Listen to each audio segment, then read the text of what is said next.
da una coperta tra puntane e stelle, prese la meglio tra quelle più belle e con un soffio di stilla vitale l'appoggiò sui colli e fu Natale.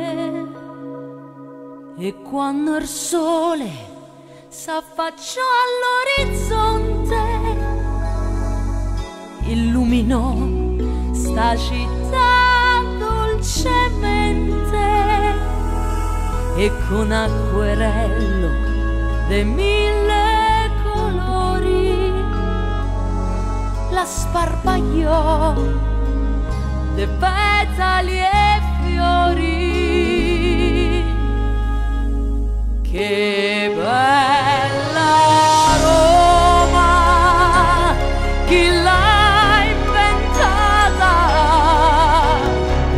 È stato senz'altro un mago, una fata, che ha scelto l'armazzo dei 1000 colori, e il fiore più bello tra tutti i fiori, e il fiore più bello tra tutti i fiori.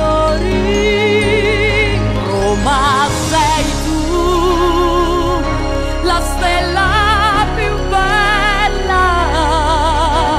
Roma, ecco te, sei sempre quella che t'abbracci che ogni ora e de sera, grida al mondo che è già primavera, grida al mondo che è già primavera.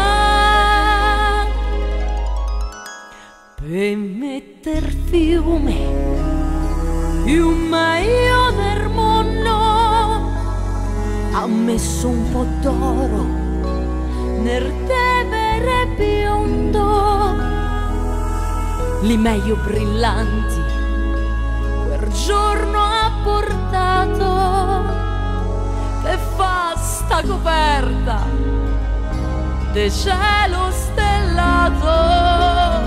Che bella Roma, chi l'ha inventata?